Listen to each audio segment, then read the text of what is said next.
Jharkhand academic council जो syllabus संशोधित अभी जारी की है उसी के अकॉर्डिंग हम लोग 12वीं के पूरे सिलेबस को देखेंगे। और आज हम लोग एक चैप्टर शुरू कर रहे हैं, नया चैप्टर शुरू कर रहे हैं, उपभोक्ता का स्वभाव एवं मांग। ठीक है। और आज एक प्रश्न पर हम लोग चर्चा करेंगे। प्रश्न है सीमांत उपयोगिता ह्रास नियम की व्याख्या करें। ठीक है, क्वेश्चन आप लोग लिख लिए हैं। हम लोगों को आज समझना है सीमांत उपयोगिता ह्रास नियम। सीमांत उपयोगिता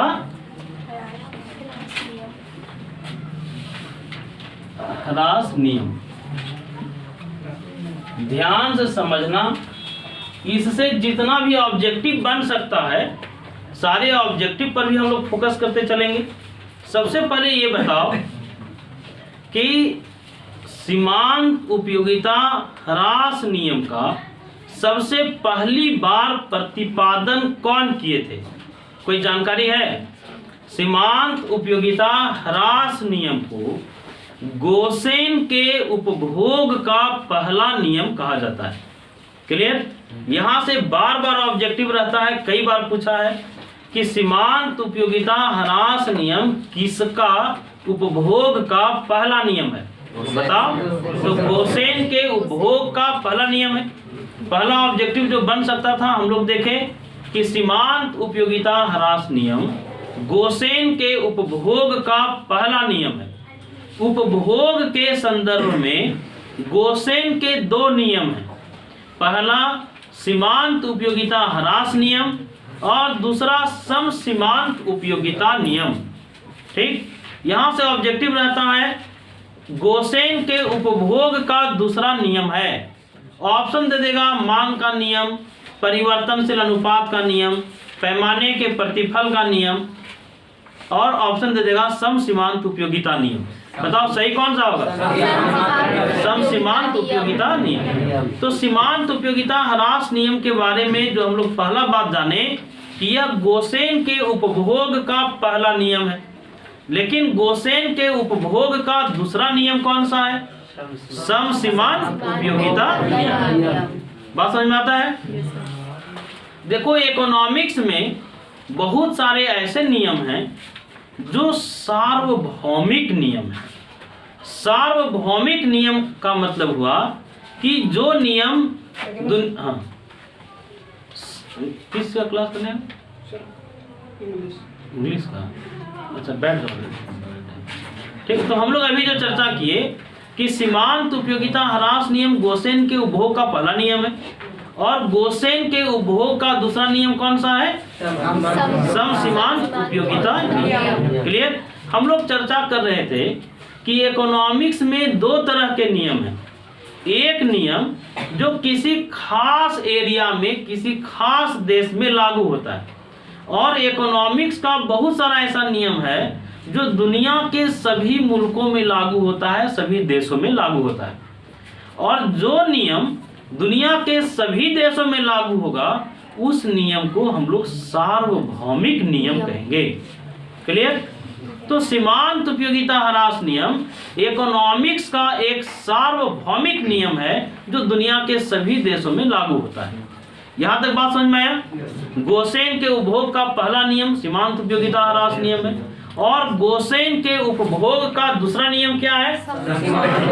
सम सीमांत उपयोगिता नियम। फिर हम लोग चर्चा किए कि सीमांत उपयोगिता ह्रास नियम एक सार्वभौमिक नियम है। सार्वभौमिक नियम का क्या मतलब है कि जो दुनिया के सभी देशों में लागू होता है, सभी क्षेत्रों में लागू होता है। अब एक बात जानना, सीमांत उपयोगिता ह्रास नियम को इकोनॉमिक्स का एक फंडामेंटल रूल भी कहा जाता है, एक आधारभूत नियम भी कहा जाता है। सीमांत उपयोगिता ह्रास नियम को अर्थशास्त्र का एक आधारभूत नियम क्यों कहते हैं? इसका कारण यह है कि इकोनॉमिक्स के बहुत सारे ऐसे नियम हैं जिन नियमों को आगे बढ़ाने में सीमांत उपयोगिता ह्रास नियम का प्रयोग किया जाता है। क्लियर? इसको आधारभूत नियम क्यों कहा जाता है बताओ? क्योंकि इकोनॉमिक्स के बहुत सारे नियमों के प्रतिपादन में सीमांत उपयोगिता ह्रास नियम का प्रयोग करते हैं, इसलिए इसको हम लोग आधारभूत नियम भी कहते हैं। अभी तक हम लोग देखे कि सीमांत उपयोगिता ह्रास नियम अर्थशास्त्र का एक आधारभूत नियम है और एक सार्वभौमिक नियम है। इसे मनोवैज्ञानिक नियम भी कहा जाता है। तो तीन बातें हम लोग देख लिए, सार्वभौमिक नियम है, आधारभूत नियम है और मनोवैज्ञानिक नियम है। क्लियर? मनोवैज्ञानिक नियम क्यों कहें इसको? क्योंकि यह उपभोक्ता के व्यवहार के बारे में बताता है। किसका पहला नियम? गोसेन का, गोसेन के उपभोग का पहला नियम। लेकिन इस नियम का व्यवस्थित प्रतिपादन मार्शल की सीमांत उपयोगिता ह्रास नियम का व्यवस्थित प्रतिपादन का श्रेय किन्हें दिया जाता है? मार्शल को। तुम लोग जानते हो कि मार्शल की एक विश्व प्रसिद्ध रचना है प्रिंसिपल ऑफ इकोनॉमिक्स। क्या नाम है किताब का? Principle of economics.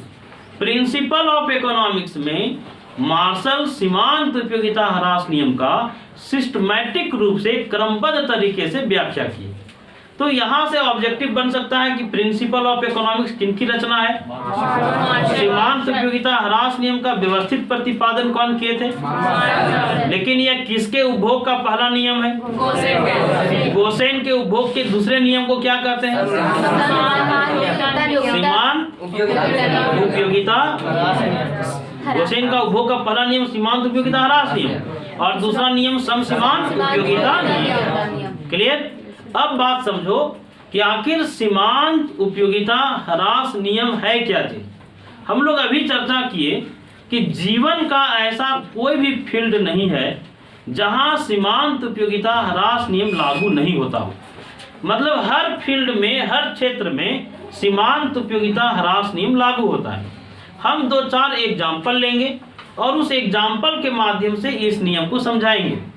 जैसे मान लो एक बहुत प्यासा आदमी है, किसी आदमी को बहुत जोर से प्यास लगा है, अगर उस आदमी को 1 गिलास पानी दे दिया जाए, बताओ वह पानी उसके लिए अमृत जैसा होगा कि नहीं? मतलब पहला गिलास से जो उपयोगिता मिला, पहला गिलास से जो उस व्यक्ति को सीमांत उपयोगिता मिला, वो अधिक मिला कि नहीं?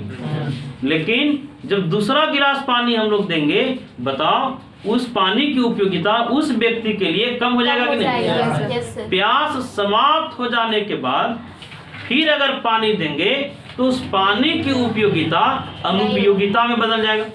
मतलब सीमांत उपयोगिता उसके लिए नेगेटिव हो जाएगा। क्लियर? तो हम लोग ये चर्चा किए कि जब किसी वस्तु के एक अतिरिक्त इकाई का प्रयोग हम लोग करते हैं या लगातार प्रयोग करते हैं, किसी भी वस्तु का जब हम लोग लगातार प्रयोग करते हैं तो उस वस्तु से मिलने वाला सीमांत उपयोगिता क्रमशः धीरे धीरे घटता है। कंजम्पशन का एक ऐसा भी लेवल आता है जहां सीमांत उपयोगिता 0 हो जाता है और लास्ट में सीमांत उपयोगिता ऋणात्मक हो जाता है, नेगेटिव हो जाता है। क्लियर? यही है बाबू सीमांत उपयोगिता ह्रास नियम। बताओ जीवन के हर फील्ड में सीमांत उपयोगिता ह्रास नियम देखने के लिए मिलता है कि नहीं मिलता है? हर फील्ड में तुमको कोई गाना बहुत पसंद है, वो गाना तुम रोज रोज सुनो, उब जाओगे कि नहीं? किसी को कटहल की सब्जी बहुत अच्छा लगता है, उसको 300 दिन खिलाओ, नहीं खाना चाहेगा? तो सीमांत उपयोगिता ह्रास नियम जीवन के हर फील्ड में लागू होता है। गोसेन के उपभोग का ये पहला नियम है। गोसेन के उपभोग का दूसरा नियम बताओ। सीमांत उपयोगिता ह्रास नियम का व्यवस्थित प्रतिपादन कौन किए? मार्शल किए। किस किताब में किए? प्रिंसिपल ऑफ इकोनॉमिक्स में किए। अब देखो हम लोग सीमांत उपयोगिता ह्रास नियम को समझने के लिए एक तालिका का यूज करते हैं। एक तालिका हम लोग देखते हैं, इधर Q है, Q उपभोग की इकाई है, ये MU है मार्जिनल यूटिलिटी है और ये TU है टोटल यूटिलिटी है। बहुत सिंपल तालिका है, तालिका को देखना। जैसे Q का मतलब यहाँ उपभोग की इकाई से, हम लोग उपभोग की इकाई को बढ़ाओ 1 2 3 4 5 6 7 भी हो सकता है। यहाँ मान लो 40 है, तो एक अतिरिक्त इकाई का जैसे जैसे हम लोग प्रयोग करेंगे इससे मिलने वाला सीमांत उपयोगिता क्या होगा? बढ़ेगा, घटेगा? घटेगा। अब यहाँ 30 20, 10, 0 -10। क्लियर? बताओ इस तालिका से क्या पता चला कि जैसे जैसे उपभोग की इकाई बढ़ा है उस वस्तु से मिलने वाली सीमांत उपयोगिता घटा है। घटा है कि नहीं? उपभोग का एक ऐसा भी बिंदु आया है जहां मार्जिनल यूटिलिटी क्या हो गया? 0 हो गया। और हम लोग देखे उपभोग के एक स्तर के बाद सीमांत उपयोगिता क्या हो जा रहा है? ऋणात्मक हो जा रहा है। टोटल यूटिलिटी के बारे में जानो कि आखिर कुल उपयोगिता क्या है। तो कुल उपयोगिता इक्वल टू, देखो यहाँ दिखेगा जी, TU equal to sigma AMU। जब हम लोग मार्जिनल यूटिलिटी को जोड़ते हैं तो टोटल यूटिलिटी मिल जाता है। क्लियर? अब देखो हम लोग देखते हैं कैसे मिल जाएगा। 40 में शुरू में 40 लिखो, 40 में 30 जोड़ो, 70, यहाँ 70 लिख दें, 70 में 20 जोड़ो, 90 में 10 जोड़ो, 100 में 0 जोड़ो, और 100 में -10, 90। अब यहाँ से बहुत सारे ऑब्जेक्टिव छिपे हुए हैं, अनगिनत ऑब्जेक्टिव हैं। देखो तुम लोग जब कॉम्पिटिटिव एग्जाम की तैयारी करोगे, जब किसी भी प्रतियोगी परीक्षा की तैयारी करोगे तो उसका बेस जी +2 ही रहता है। 11वीं 12वीं उसका आधार रहता है। ठीक है? ऐसा नहीं कॉम्पिटिटिव एग्जाम में अलग से कोई क्वेश्चन आ जाते हैं। इसलिए एकदम ध्यान से समझो कि प्रतियोगी परीक्षाओं में भी किस तरह का क्वेश्चन रह सकता है। यहाँ देखो, जब तक मार्जिनल यूटिलिटी पॉजिटिव है, AMU और TU में रिलेशन समझना, जब तक AMU पॉजिटिव है TU बढ़ रहा है। सही है कि नहीं? ऐसा देखने से पता चल रहा है। पहला रिलेशन क्या देखे बाबू बताओ? पहला देखे कि जब तक AMU क्या रहेगा? पॉजिटिव, तो TU बढ़ेगा कि नहीं? TU बढ़ रहा है।